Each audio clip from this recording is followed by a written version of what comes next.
you would know that Mark is my favorite gospel by a large margin. And historically, for a long, long time, they thought of Mark as this lesser gospel, right? They thought of Mark as this gospel that was really just a copy of all of these other gospels.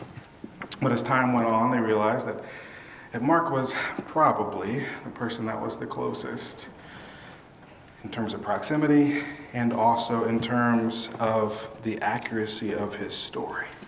And if you read Mark, there's an abrupt ending to that story, to which there was additional pieces added after the fact. But the women run away from the tomb, and they just want to run away afraid, and they don't tell anyone, which is kind of a really interesting way to end that story.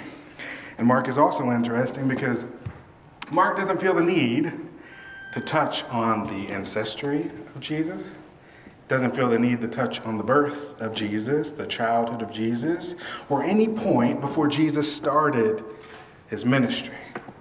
It's like Mark just ran straight to the cross and said, "Look here." There's a beauty to that. And so the person that they accredit as the writer of this gospel is a guy named John, who was a Roman, and his Roman name was, you could probably guess it, Mark. And his mother was a rich Christian. She was one of the early Christians of that time. And Mark was connected. And he had this cousin named Barnabas. You've probably heard of him. And he had this connection to this guy named Peter. You've probably heard of him. And he also had a connection to this really, really influential guy named Paul. You've probably heard of that guy as well.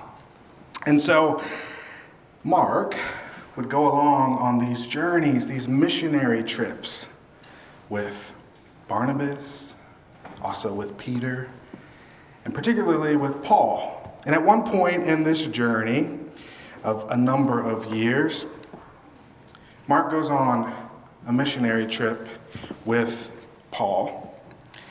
And it's not exactly explained what happened, but something happened and he felt the need to leave this trip. And well, you've read some letters from Paul. And you've read a lot of writings from Paul. And you can imagine that didn't sit very well with Paul. So Paul started to look at Mark as this deserter, this guy that couldn't live up to the task and the call on his life, that he somehow abandoned God. But his cousin Barnabas, he still believed in Mark. And it's an interesting story that took a number of years. But Mark is a story of redemption, that multiple years later, Paul comes full circle and suddenly receives Mark once again. And when Paul is imprisoned in Rome, guess who's there right alongside him? Well, it's Mark, the loyal and trusted servant. So when we read from this Gospel of Mark, we're not just reading these stories that were passed down from generation and generation and generation. We are reading stories that you can imagine that Peter and Paul and Barnabas told Mark over these long trips, sitting around campfires, eating food, and reveling on the beauty and the majesty of Jesus. And it's the reason why we get incredible detail. The green grass like flower beds that everyone gathered on in the feeding of the 5,000. It's the reason why that story feels like a movie. Because Mark got to sit in it and relive it over and over again. And so as we read this gospel today, I want you to recognize the importance of it, the significance of the words that Mark shares. Will you pray with me, friends? Giving and gracious God, we thank you so much for all of the wisdom that pours out before us. for the love that covers us and blesses us, but also the gifts that rain down upon us, God. And that great call that tugs on our spirit, that we are called to be more than even our wildest dreams, that we're called to be beacons of hope, to carry with us this lantern of light, that God's love shall prevail against all forces, against all darkness, that we have the strength not to cower, but instead to stand strong and tall and recognize the growth that happens in abundance in our spirits. May it be in the words of my mouth and the meditations of my heart, that we might be your change in the world. The people of God proclaim together. You know, I used to have insomnia really, really bad. And, you get married and insomnia changes a little bit. You really need that sleep, it turns out, especially with children. But I still toss and turn a lot. And mostly it's because I have a really hard time of shutting my brain off. It just kind of doesn't stop. It just keeps churning and churning until my body decides, okay, that's enough. You know, it's like that kid that refuses to go to sleep at a sleepover. You know, that kid that is destined and determined to see the sunrise and then sleeps the whole rest of the next day. Right?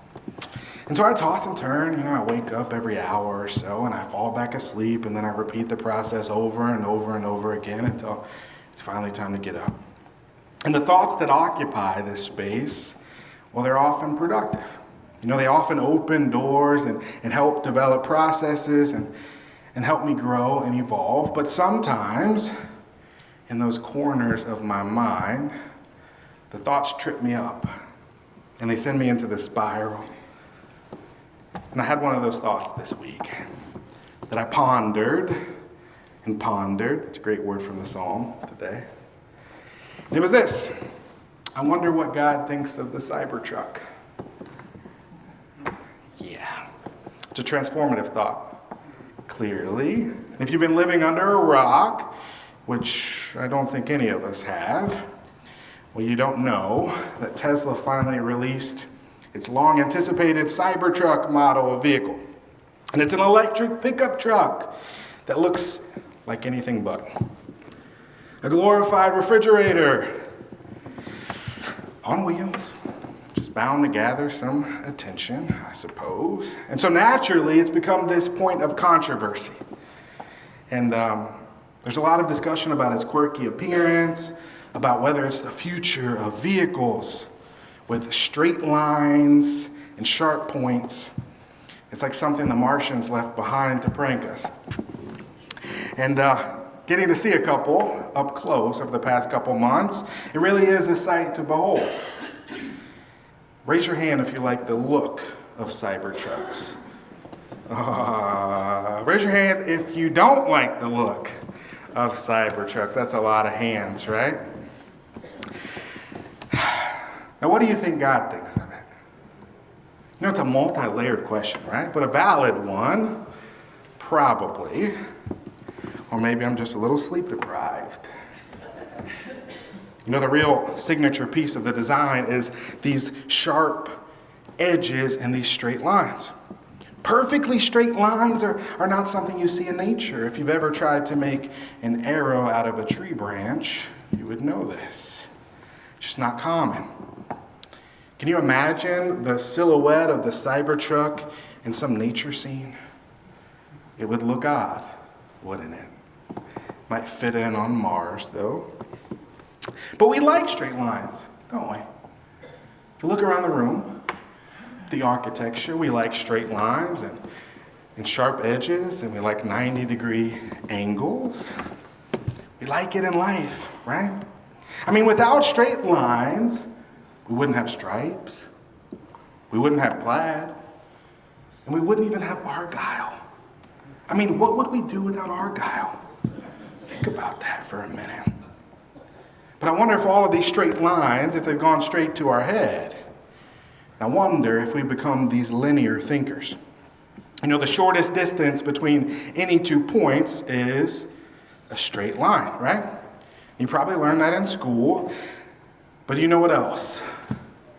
That's also the most boring way too, if you've ever traveled in a straight line. Friends, we get tunnel vision. We just do. With our wants and our desires and our goals. In reality, with our whole lives. We focus on singular external things. And as a result, we get stuck in these boxes. Boxes of our own creation. And these boxes are surprisingly made up of what? Straight lines. We become hyper-focused on money, on status. We become all consumed with what other people think of us. We spend so much time thinking about this that we don't even realize what we think about ourselves. And somewhere in the middle of that tunnel vision, well, we lose focus on what God called us to be. But you see, this linear thinking, much like straight lines, well, it's unnatural, right? We're human beings. We're complex creatures with complex desires and minds, with the ability to simultaneously question our purpose in this life and also the purpose of the Cybertruck. You can do both at the same time. And if that's not complex, I don't know what is. But my friends, this linear thinking keeps us from growing. And growing is what all of us have been called to do. So I want you to hear this text from Mark. I want you to lean into it. He left there and returned to his hometown. His disciples came along, and on the Sabbath, he gave a lecture in the meeting place. And he stole the show, impressing everyone. We had no idea that he was this good, they said. How did he get so wise all of a sudden? Get such ability. But in the very next breath, they were cutting him down. He's just the carpenter, Mary's boy. We've known him since he was a kid. We know his brothers, James and Justus and June and Simon and his sisters. Who does he think he is? And they tripped over what little they knew about him, and they fell sprawling. And they never got any further. And Jesus told them a prophet has little honor in his hometown, among his relatives, on the streets he played in as a child. And Jesus wasn't able to do much of anything here. He laid hands on a few sick people and healed them, and that's all. He couldn't get over their stubbornness. And he left and he made a circuit of the other villages teaching. And Jesus called the 12 to him. And he sent them out in pairs, and he gave them authority and power to deal with the evil opposition. And he sent them off with these instructions. Don't think you need a lot of extra equipment for this. You are the equipment. No special appeals for funds. Keep it simple. No luxury ends. Get a modest place and be content there until you leave. If you're not welcomed, not listened to, quietly withdraw. Don't make a scene. Shrug your shoulders and be on your way. And then they were out on the road, and they preached with joyful urgency that life can be radically different. Right and left, they sent the demons packing. And they brought wellness to the sick, anointing their bodies and healing their spirits. They preached with joyful urgency that life can be radically different. You know, in our passage, something happens that only really happens this one time in Scripture. Jesus fails. He just kind of falls flat on his face. It's explicitly said in the text that Jesus cannot do miracles here. Where do you remember reading that anywhere else?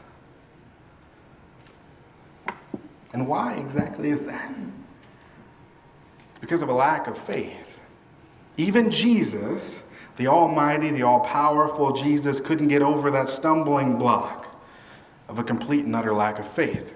And he says something profound in this passage that should both encourage you and embolden you on this journey of faith.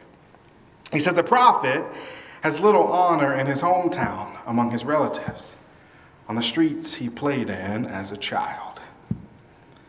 Raise your hand if you were born here.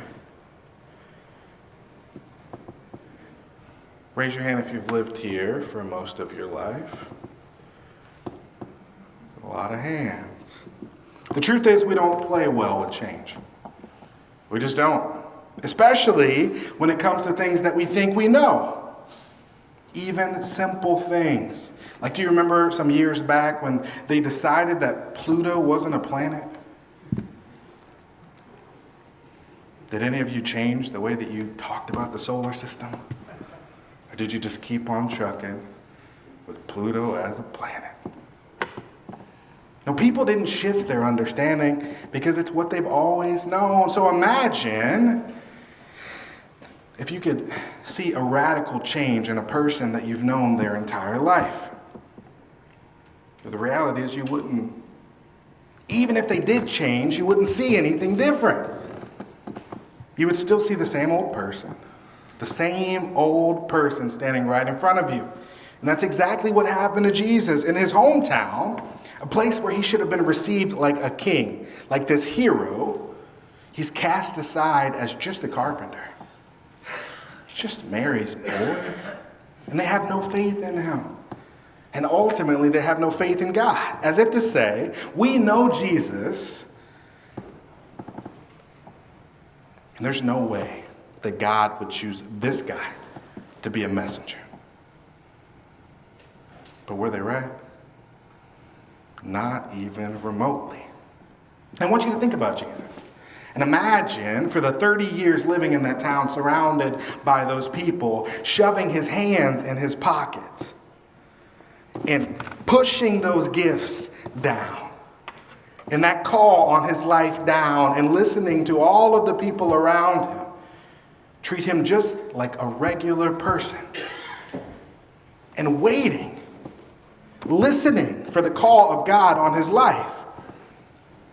Truly waiting for God to call him into action.